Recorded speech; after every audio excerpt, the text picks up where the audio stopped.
ኩነታት ትግራይ ናበይ ገጽ የምርሕ ክልል ትግራይ ስምምዕ ፕሪቶሪያ ሙሉእ ብሙሉእ ተግባራዊ ብዘይ ምዃኑ ኣብ ከቢድ ፖለቲካውን ማሕበረ ቁጠባውን ቅልውላውኣት እያ ትርከብ። እታ ክልል ምስ መንግስቲ ፌደራል ዘለዋ ርክብ ኣብ ዘየተኣማምን ብርኪ ምጽንሑ ይፍለጥ። ብሰንኪ ዘይምቅዳው ፖለቲካውያን መራሕቲ ትግራይ እውን ዕጡቓት እታ ክልል ገሊኦም ኣብ ውሽጢ ትግራይ ገሊኦም ድማ ካብ ትግራይ ወጻኢ ኣብ ዝርከብ ሓራ መሬት ተባሂሉ ዝፍለጥ ቦታታት ይንቀሳቐሱ ኣለዉ። እዚ ፍልልያት እዚ ከይኣክል ድማ ናይ በጀት ጥረ ገንዘብ ነዳድን መሰረታዊ ኣገልግሎታትን ሕፅረታት ይረአ ኣሎ። ብፍላይ ድማ ተመዛበልቲ ወገናት ብጥሜትን ሕማምን ይሰቃዩ ኣለዉ። ኣብ ውሽጢ ትግራይ ኮነ ካብ ትግራይ ናብ ዝተፈላለዩ ክፋላት ኢትዮጵያ ብኣየር ይኹን ብመኪና ዝግበር ጉዕዞ እውን መሰናኽላት የጋጥሞ ኣሎ። በረራታት ይስረዙ፣ መካይን ብሰብ ኣልቦ ነፈርቲ ይጭፍጨፋ ኣለዋ። ካብን ናብን ትግራይ ዝግበር ዝነበረ በረራ ኣየር ምክንያቱ ብዕልብ ዘይተገልጸ ምክንያት ንሓሙሽተ መዓልታት ተቋሪጹ ድሕሪ ምጽናሕ ሎሚ ሰሉስ 3 ለካቲት 2026 ተጀሚሩ ኣሎ። ብዛዕባ ቀጻልነቱ ግን ብርግጸኝነት ዝተፈልጠ ጉዳይ የለን። ብተወሳኺ ዋጋ ንግዳዊ ሸቐጣት ካብ እዋን ናብ እዋን እናኸበረ ይኸይድ ኣሎ። ከም ዘይቲ፣ ቡን፣ በርበረ ካልኦት መሰረታዊ ሸቐጣትን ዝተጋነነ ወሰኽ ዋጋ ኣርዮም ኣለዉ። ምሕባቕ ሸቐጣት እውን ይረአ ከም ዘሎ ተዓዘብቲ ይሕብሩ። ኣብ ዋጋ ሸቐጣት ዘይሕጋዊ ወሰኽ ከይግበር መጠንቀቕታታት እኳ እንተተዋህበ ሰኣን ጥቡቕ ክትትልን ቁፅፅርን ናህር ዋጋ ይቕፅል ከም ዘሎ ዓደግቲ የማርሩ። ኣብ ባንክታት ዝወሃብ ጥረ ገንዘብ ካብቲ ፈለማ መዓልታዊ ምውፃእ ዝፍቀዶ ዝነበረ መጠን ኣዝዩ አንቆልቂሉ ኣሎ። መዓልታዊ ወፃኢ ዝግበር መጠን ገንዘብ ካብ 50,000 ናብ 10,000 ቀፂሉ ናብ 5,000 ካብኡ ናብ 2,000 ብድሕሪኡ ድማ ናብ 1,000 መወዳእቱ ድማ ናብ 500 ብር እናጎደለ ድሕሪ ምምፃእ ኣብ ገሊኡ ናብ የለን ናይ ምባል ደረጃ ወሪዱ ኣሎ። ነጋዶ ብሰንኪ ዘይተረጋግአ ኩነታት ገንዘቦም ካብ ባንኪ ኣውፅኦም ኣብ ገዝኦም ስለ ዝሓዝዎ ከም ሰራሕተኛ መንግስትን ትሑት ኣታዊታት ዘለዎም ክፋላት ማሕበረሰብን ንሱን ተጠቀምቲ ሞባይል ባንኪንግ ዝኾኑ ሰባት ዕለታዊ ናብሮም ንምድፋእ ኣዝዮም ይጽገሙ ኣለዉ። ክገዝእዎ ዝደልዩ ነገር ብፍላይ እኽሊ፣ ኣስቤዛን እንስሳን ካብ ሓረስታይ ዝርከብ ብምዃኑ ብዘይ ጥረ ገንዘብ ክረኽብዎ ኣይክእሉን። እዚ ብምዃኑ ድማ እቶም ገንዘብ ኣብ ሒሳቦም ዘለዎም ካብ ሞባይሎም ናብ ጥረ ገንዘብ ዝሓዙ ሃፍታማት ወይ ነጋዶ ብምስግጋር ማለት እውን ካብ 10,000 ኣብ ገሊኦም 200 ኣብ ገሊኦም ድማ 500 ልዕሊኡን እናተቆረፁ ይግልገሉ ኣለዉ። እቲ ሓረስታይ ድማ ጥረ ገንዘብ ንምርካብ ምህርቱን ፍርያቱን ብትሑት ዋጋ ክሸይጥ ይግደድ ኣሎ። ጥረ ገንዘብ ዝሓዘ ሰብ ግን በቲ ካብ ገንዘብካ ቆሪፁ ይህበካ፣ በቲ ከዓ ዋጋ ሸቐጣት ቆሊሉ ኣብ ቅልውላው የእትወካ ኮይኑ ኣሎ ነገሩ። ኣብ ትግራይ ካብቲ ማሕበረ ኢኮኖሚያዊ ጸገማት ብተወሳኺ ጸጥታዊ ጸገማትን ይረኣዩ ኣለዉ። ሰባት ዝጭወይሉ፣ ዝቕተልሉን ዝእሰሩሉን ሃዋህው እናገደደ ይኸይድ ኣሎ። ፖለቲካዊ ፍልልያቱን እናሰፍሐ ኸይዱ ደንበ ደገፍትን ተቃወምትን ይምዕብል ኣሎ። ኮታስ ተሰማሚዕኻ ምንባር ኣጸጋሚ ዝኾነሉ እዋን ተበፂሑ ይርከብ። ኣብ ዝሓለፈ ወርሒ ጥሪ ከም ተጋዳላይ ብርጋዴር ጀነራል ጉዕሽ ገብረን ነጣፊ ማሕበራዊ ሚድያ ብርሃነ ገብረ ገርግስን ዝኣመሰሉ ሰባት ኣብ ቀይዲ ከም ዝኣተው ይፍለጥ። ይኹን እምበር ጀነራል ጉዕሽ ገብረ ንኽፍታሕ ብዝተገብረ ዝተፈላለየ ፃዕሪ ብ60,000 ብር ወሕስ ኣብ ሳልስቲ ተፈቲሑ ኣሎ። ጉዳይ ብርሃነ ግን ዛጊት ብንጹር ኣይትፈልጠን። ፕሬዚደንት ጊዜያዊ ምምሕዳር ትግራይ ሌተናል ጀነራል ታደሰ ወረደ ብዛዕባ እቲ ኣብ ሰሙን እዚ ኣብ ትግራይ ዝተፈጥረ ጎንፂ ኣመልኪቱ ብ31 ጥሪ 2026 ምስ ቴሌቭዥን ትግራይ ኣብ ዘካየዶ ቃለ መሕትት ብሰንኪ ዘይተፈትሑ ፖለቲካዊ ግዝኣታውን ጉዳያት ኣብ ሓያሎ ከባቢታት እታ ክልል ኣብ መንጎ ሓይልታት ትግራይን ሓይልታት ጸጥታ ፌደራል ኢትዮጵያን ጎንፂ ከም ዘጋጠመ ገሊጹ ነይሩ። እቲ ምምሕዳር ኣብቲ ብሰንበት ባሕቲ ለካቲት 2026 ብመንገዲ ፌስቡክ ዘውፅኦ መግለፂ እውን እቲ ግጭት መሰረታዊ ሕቶ ትግራይ ዘላቒ ፍታሕ ብዘይምርካቡ ከም ዘጋጠመ ብምጥቃስ ክፍጸም ከም ዘይነበሮ ምግላጹ ይዝከር። ኣብቲ ዝሓለፈ ሰሙን ኣብ ዞባ ሰሜን ምዕራብ ትግራይ ወረዳ ጸለምቲ ኣብ ዝርከባ ከባቢታት ማይ ዳጉሻ፣ ዲማ፣ ምጫራን ካልኦት ኣብ መንጎ ሓይልታት ጸጥታ መንግስቲ ኢትዮጵያን ሓይልታት ትግራይን ብከበድቲ ኣጽዋር ዝተሰነየ ውግእ ከም ዝተኻየደ ብመንገዲ ማሕበራዊ መራኸቢታትን ወግዓውያን ሚድያታትን ክግለጽ ቀኒዩ ኣሎ።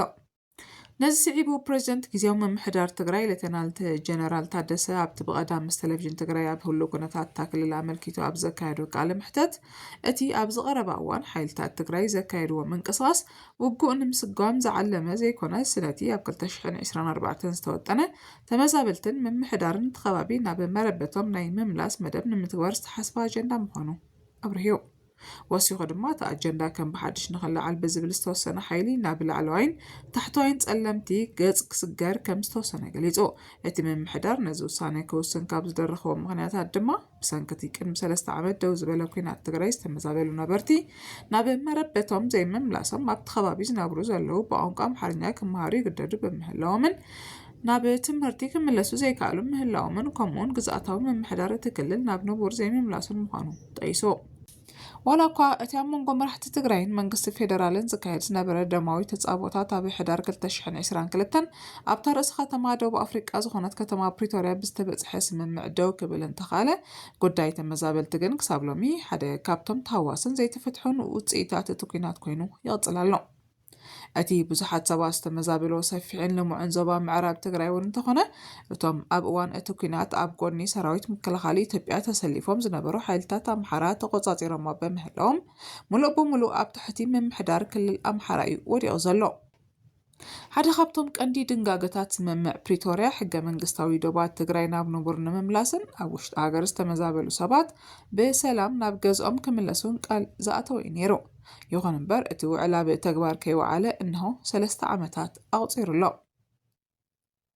ሌተናንት ጀነራል ታደሰ ኣብቲ ብ2024 ምክትል ጊዜያዊ ምምሕዳር ትግራይ ዝነበረሉ እዋን ንመስርሕ ትግበራን ኣፈጻጽማን ውዕል ፕሪቶርያ መልኪቱ ኣብ ዝተዛረቦ ክሳብ 7 ሰነ 2024 ኣብ ከባቢታት ጸለምቲ ተጣይሱ ዝጸንሐ ምምሕዳር ክልል ኣምሓራ ፈሪሱ ጉዳይ ደቡብ ትግራይን ጸለምትን ናብ ንቡር ክምለስን ተመዛበልቲ ምዕራብ ትግራይ ድማ ክሳብ 7 ሓምለ ናይቲ ዓመት ናብ መረበቶም ናይ ምምላስ ስራሕቲ ክውገንን ምዃኑ ገሊጹ ምንባር ይዝከር። ኣብቲ እዋንቲ ሓይልታት ትግራይ ናብ ወረዳታት ጸለምቲ ንምእታው ዝገበርዎ ምንቅስቓስ ስዒቡን ወጥሪ ዓሲሉ ነይሩ እዩ። እቲ ኩነታት ኣብቲ ዘሰሓሕብ ከባቢታት ዝተጣየሱ ምምሕዳራት ኣምሓራ ንምፍራስን ተመዛበልቲ ናብ ዓዶም ንምምላስን ዝዓለመ ምንባር እዩ ዝግለጽ። ኣብቲ ን2 ዓመት ዝቐጸለ ኩናት ትግራይ ኣብ ጎኒ ሰራዊት ምክልኻል ኢትዮጵያ ዝተሰለፉ ዕጡቓት ሓይልታት ኣምሓራ ንሰፋሕቲ ዞባታት ምዕራብ ትግራይ ወረዳ ጸለምትን ከባቢታት ራያ ኣላማጣን ተቆጻጺሮም ምጽንሖም ይፍለጥ። ዋላ እኳ ብመሰረት ስምምዕ ፕሪቶርያ እቶም ሓይልታት ነቲ ቦታ ለቒቖም ክወፁ ተፅቢ ዝግበር እንተነበረ ክሳብ ሎሚ ካብቲ ወሪሮም ዝሓዝዎ ቦታታት ሙሉእ ብሙሉእ ኣይወፁን። ጊዜያዊ ምምሕዳር ትግራይ ድማ ኣብቲ ክልል ዘላቕን ነባርን ሰላም ክረጋገጽ ዝኽእል ተመዛበልቲ ወገናት ውሕስንኦም ተሓልዩ ናብ መረበቶም ምስ ዝምለሱን ሕገ መንግስታዊ ወሰን ትግራይ ምስ ዝረጋገጽን እዩ ዝብል እምነት ብምሓዝ እቲ ኣብ የድ ጥቓት ሓይልታት ኣምሓራ ኣትዩ ዝጸንሐ ቦታታት ብሰላማውን ፖለቲካውን ዘተ ፍታሕ ዝረኽበሉ መንገዲ ከናድም ጽንሑ እዩ ዝገልጽ። እቲ ጊዜያዊ ምምሕዳር ትግራይ ብቐዳም ኣብ ዘውፅኦ መግለጺ ዘላቕ ሰላም ክረጋገጽ ዝኽእል ተመዛበልቲ ብሰላም ክምለሱ ምስ ዝፍቀደሎምን ሕገ መንግስታዊ ወሰን ትግራይ ምስ ዝኽበርን ጥራይ ምዃኑ ኣስሚሩ። እዚ ጠለባት ብወተሃደራዊ ግጭት ዘይኮነስ ብሰላማውን ፖለቲካውን ኣገባብ ክፍታሕ ከም ዘለዎ እውን ጠቂሱ። ፖለቲከኛ ኣቶ ስዬ አብርሃ ብግዲኡ ኣብ እዋናዊ ኩነታት ኣዲቡ ብሓደ ለካቲት ናይዚ ዓመት ምስ ኣክሱማውያን ሚድያ ኔትወርክ ኣብ ዘካየዶ ስፍሕ ዝበለ ቃለ ምሕተት ትግራይ በዚ ሕጂ ዘላቶ ኩነታት ነዊሕ ክትቅጽል ከም ዘይትኽእል ኣተሓሳሲቡ። ንሱ ኣብ ዝቐረበ እዋን ኣብ ጸለምቲ ዝተኻየደ ውግእ ኣድላይነት ከም ዘይነበሮን እቲ ብድሕሪኡ ብፕሬዚደንት ጊዜያዊ ምምሕዳር ትግራይ ወዲ ወረደ ዝተዋሃበ መግለጺ ቅቡልነት ከም ዘይብሉን ብምግላጽ ትግራይ በዞም ሕጂ ዝፍክሩ ዘለው ልዕሊ ኮር መራሕቲ ክትጠፍእ እምበር ክትድሕን ኣይትኽእልን እያ ክብል ገሊጹ። ወሲኹ ድማ ኣብዚ እዋን እዚ ኣብ ትግራይ ውግእ ምውላዕ ነታ ዝተረፈትና ትግራይን ከስእነና እንተዘይኮይኑ ካደ ረብሓ የብሉን። እዞም ሕጂ ብጉልባብ መኸተት ትግራይ ዝፍክሩን ዝምክሑን ዘለው ኣዘዝቲ ሰራዊት ካብ ውግእን ዕግርግርን ስለ ዝርብሑ እምበር ትግራይን ህዝባን ዝረኽቦ ጥቕሚ ስለ ዘሎ ኣይኮነን ክብል ገሊጹ። ንልዕሊ 30 ዓመታት ኣብ ኩናትን ወረ ኩናትን ምስ ዝነብርን ካብኡ ብዙሕ ረብሓ ምስ ዝረክብ ብኢሳያስ ኣፈወርቂ ዝምራሕ ጉጅለ ህግደፍን ጽምዶም ምፍጣር ማለት ንህዝቢ ትግራይ ጥፍኣት እምበር መዋፅኦ ክኸውን ኣይክእልን እዩ ዝበለ ኣቶ ስዬ ኣብቲ መስርሕ ጽምዶ ዝነጥፉ ዘለው ጉጅለ መራሕቲ ትግራይ ካብቲ ዝፈጸምዎ ገበን ካብቲ ሓታትነት ንምምላጥ ዝጀምር እውን እንተዘይኮይኑ ካልእ ንህዝቢ ትግራይ ዝጠቅም ቁም ነገር ከም ዘይብሉ ኣብርሂቡ። ብተወሳኺ እውን ንትግራይን ህዝባን ናብ ዳግመ ዕፅዋን ክባን ንምእታው ልዕሊ ኮር ዘሳውርዎ ዘለዎ ኩናትን ወረ ኩናትን ንትግራይን ህዝባን ናብ ካልእ ፀገም ዘሳጥሕ ብምዃኑ ኩሉ ትግራዋይ ብሓባር ኣንጻርቶም ልዕሊ ኮርን ሰበስልጣን ህወሓትን ክቃለስ ከም ዘለዎ እዚ ክግበር እንተዘይክኢሉ ግን ዝኸፍአ እምበር ዝሓሸ ነገር ከም ዘይፍጠር ኣተሓሳሲቡ። أب مودة دما بزحج إوان تجرين مدحان سراوي تجري كلهم أكلات زتا تجري حبرة سب تجرين كلهم تقامتو دبعتن بزي فللاي بحوار أب مسمر مدحان تجري كعسل تسويعو وسيخ دما لعل كور زلو مراحتين سراوي تجري تتقيمهم زكايدو زلو كبيد سرقن عنواتن داو كبل متان سراوي تجري كبتنا لو ويدما عنصرم كقاله سالو كبل أتوسي يبرها قليت له أقدم أبيلون جزيوي منقصة تجري بعدوقات تحجزوا علوا زكايد حيلي منقصة كخوناي كلن حجين تجري مرحز زلو أكلون أي فلتن اتزحزن دما هو حات اتهم لعلي كورينا بهالتن جزيوي منقصتن كلن ببا أنفتن بمقانم نتجري مرحوا زلو كبلون نايفو أتوسي أبتي مسمع كان زينا خصماوين زجورك على محتت بزيو ما كلا دما تجري سلامك تركب هالكام حساب المتصبين فتم زي حساب سلازخونه كل تجراوي بزي فلا يسميرك على سكم تقبات حساسيبو هو حاتن لعلو تمرار حسراوي تجراي مواصعات ركب اسم سلام بريطانيا مزخبر مخانيم زغلطو